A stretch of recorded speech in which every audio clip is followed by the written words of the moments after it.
क्या आपने कभी ऐसा कहानी सुना है कि जिसमें कातिल का ही कत्ल हो जाए? जी हाँ, दरअसल होता क्या है कि रात का समय 12 बजे का होता है। एक बच्चा को एक रूम से कुछ आवाजें आती है। वो उस रूम में जाता है और फिर जो देखता है, वो देखने के बाद एक के बाद एक के बाद एक के बाद टोटल उस घर में 5 कत्ल हो जाते हैं। लेकिन सबसे बड़ा सवाल ये था कि उस कत्ल में कातिल का भी कत्ल हो जाता है। आखिर क्या पूरा मामला क्या है, पूरी कहानी काफी इंटरेस्टिंग होगी। तो नमस्कार, मेरा नाम है विवेक सिंह और एक नई सच्ची घटना में आपका स्वागत करता हूं। तो चलिए अच्छी कहानी की ओर बढ़ते हैं, तब तक चैनल को सब्सक्राइब कर लीजिए।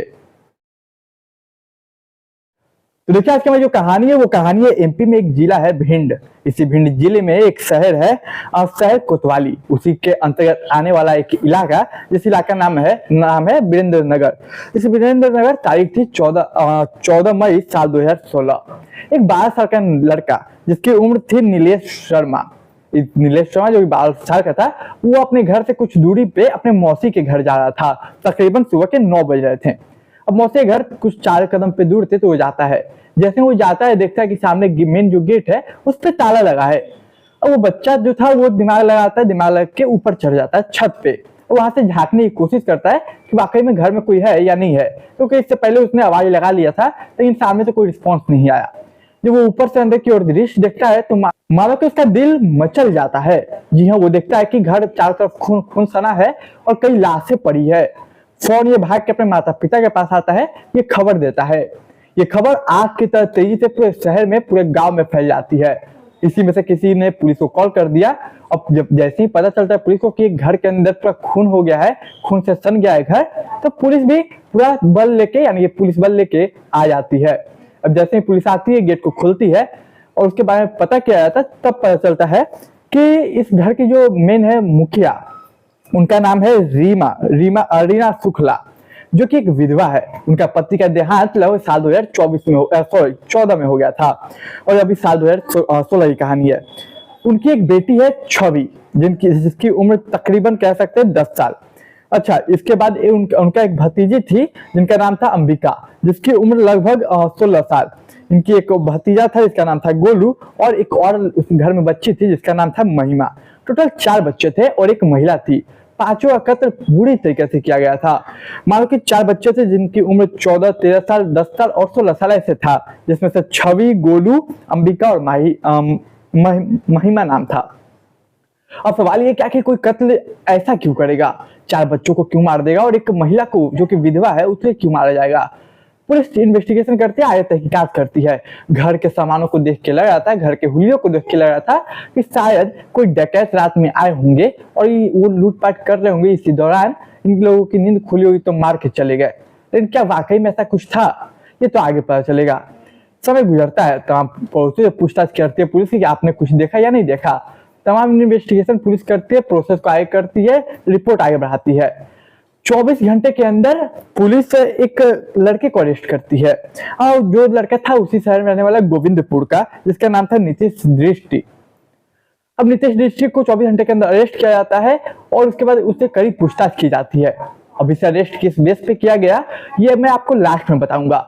लेकिन जब पूछताछ की जाती है तो पुलिस सख्ती आजमाती है, तब जाके लड़का पूरा कहानी उगलता है और बताता है क्या हुआ, क्यों हुआ और कैसे हुआ। अब आप ये मत सोचा कि लड़का को आखिर पकड़ा कैसे गया, आखिर सबूत कैसे मिले, वो आपको लास्ट में मैं बताऊंगा। तो दरअसल कहानी कुछ ऐसी है कि ये जो रीना देवी थी, उसके घर में एक किराएदार रहती थी जिसका नाम था रोली बड़ोदिया। उसके बच्चे को ट्यूशन पढ़ाने के लिए अक्सर ये नीतीश दृष्टि आया करता था। अब नीतीश दृष्टि आया करता था, उसी दौरान उसकी मुलाकात होती है उस घर की मालकिन यानी कि रीना शुक्ला से। अब मुलाकात होती है और रीना शुक्ला का पति 2014 में डेट कर गया था और इसकी मुलाकात होती है, वो बात करती है। अब हाय हेलो होता है, कभी कभी हालचाल पूछा जाता है इन दोनों में। देखते देखते इन दोनों की दोस्ती हो जाती है। पुलिस रिकॉर्ड के मुताबिक लगभग पिछले 2 महीनों में इन लोगों को 300 से ज्यादा कॉलेज आपस में इन लोगों ने अलग अलग नंबरों पे अपना किया, और ये नंबर जो कॉलिंग का था काफी हैरान करने वाला था। इसके बाद वो बताता है कि हम लोगों की दोस्ती बढ़ी। अब दोस्ती बढ़ी, दोस्ती से इन लोगों को एक दूसरे को पसंद करने लगे, एक दूसरे को साथ टाइम स्पेंड करने के चाहते थे। अब हालांकि ये नीतीश शुक्ला एक टीचर था, बच्चों को पढ़ाने जाता था, ऊपर से इसने नर्सिंग भी की हुई थी।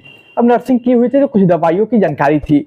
तो दरअसल जो ये रीना शुक्ला रहती थी, उसके घर में 3-4 बच्चे रहते थे। एक उसकी खुद की बेटी थी जिसका नाम था छवि, जो कि उसके पहले पति की थी।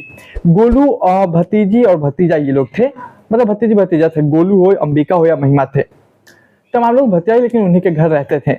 समय गुजरता है और जैसे ही इन लोग आपस में पसंद करने लगते हैं, तो जो नीतीश दृष्टि है वो कहता है, एक दवा देता है उसे कि देखो अब जो बच्चे हैं उन्हें ये दवा दे दो थोड़ी सी मात्रा में, जिससे उन्हें नींद आ जाएगा, जिससे हम लोग एक दूसरे के साथ टाइम स्पेंड कर सकेंगे। तो उसके बाद अक्सर होने क्या लगा कि रात जैसे ही होता था और रात के खाने में या किसी चीज में घुला मिला के वो बच्चों को दवा दे देती थी। अब दवा तो दे देती थी, उसके बाद बच्चे गहरी नींद में चले जाते थे। अब इसी का मौका का फायदा उठा के नीतीश दृष्टि महिला के साथ आता, घर में आता और कुछ टाइम स्पेंड करता। वो लोग शारीरिक संबंध बनाते हैं, उन्हें एक दूसरे के साथ शारीरिक संबंध बनाना, टाइम स्पेंड करना काफी अच्छा लगने लगा। इतना अच्छा कि वो हर कुछ दिन के गैप पे अक्सर रात को जाया करता, ये लोग शारीरिक संबंध बनाते हैं। यूं ही ऐसे करते करते समय गुजरता। वही तारीख आती 13 मई साल 2016। होता है क्या कि 13 मई साल 2016 को हमेशा की तरह उस यानी कि रीना शुक्ला ने बच्चों को दवा दे दिया था। लेकिन गलती से जब वो नीतीश सिंगला घर में आता है, लगभग रात के 12-1 बज रहे होंगे, तो नीतीश सिंगला घर में आता है, वो लोग शारीरिक संबंध बना रहे थे, फिजिकल हो गए थे।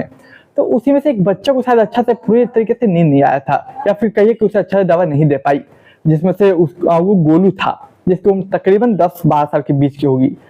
तो गोलू जो था उसको होश नहीं आया। जब रात के 12-1 बजे तो उसको कुछ आवाज आ रही थी अलग कमरों से, और वो उठ के जाता है वो दूसरे कमरे में, और वो देखता है कि वो जो रीना शुक्ला है वो एक किसी शख्स के साथ संबंध बना रही है। मतलब आपत्तिजनक हालात में वो देखता है। और जब आपत्तिजनक हालात में देखता है तो वो लोग भी इसको देख लेते हैं कि बच्चे ने मुझे देख लिया, हमें देख लिया। फौरन वो उस बच्चे के यानी कि गोलू को पकड़ते हैं। अब पकड़ते हैं, उसके बाद उसे पैर हाथ पकड़ के गला दबा के मार देते हैं। क्यों मारते? क्योंकि उन्हें शक था कि अगर ये ऐसे देख लिए, ये बात बाहर जाएगी तो बदनामी होगी और ना जाने और क्या क्या होगा। लेकिन ये लोग बच्चे को मार देते हैं। सवाल केवल यहीं पे नहीं रुकता ये कत। दरअसल जैसे ये बच्चा तो चिल्लाएगा, कोशिश तो करेगा, और पहले से जो फिजिकल रिलेशन बनाने वक्त जो आवाजें आ रही थी उसके वजह से और भी बच्चे उठ जाते हैं, जिसमें से अंबिका भी थी। अंबिका जिसकी उम्र लगभग 13 साल या 14 साल था। अंबिका उठती, वो भी जाती और देखती कि लाश पड़ी है उसके भाई की। अब एक के बाद एक बच्चे उठते जाते, वो देखते जाते, और ये लोग जो थे, मतलब कि रीना शुक्ला और वो जो लड़का था नीतीश दीक्षित, वो दोनों उन लोगों को मारते बोले तो सबको एक एक करके उसी तरीके से पैर हाथ बांध के मार देते। समय गुजरता है। अब जैसे ही इसी बीच एक और लड़की आ जाती है, 4 बच्चे तो हो गए, एक बच्चे और आती है, वो थी छवि, जो कि रीना शुक्ला की खुद की बेटी थी। अब रीना वो भी आती है, वो भी देखती है, तो जो नीतीश दीक्षित वो उसे ही पकड़ लेता है मारने के लिए। अब वो बोलती कि मेरी बेटी को क्यों मारो, वो तो मेरी बेटी है, मेरी खुद की संतान है, मेरी ब्लड है। वो बोलता देखो ये अगर जिंदा रहेगी, ये बता देगी बाहर, तो हम लोग का लाइफ बर्बाद हो जाएगा, हम लोग जेल चले जाएंगे। और फिर उसे भी यानी कि उसकी बेटी को भी मार देता है। अब ये जैसे ही मरती है छवि, इसके बाद जो रीना शुक्ला थी उसका कलेजा पिघल जाता है, और जब उसे लगता है कि मेरे अपनी ही बेटी चली गई, उसे अफसोस होने लगता है।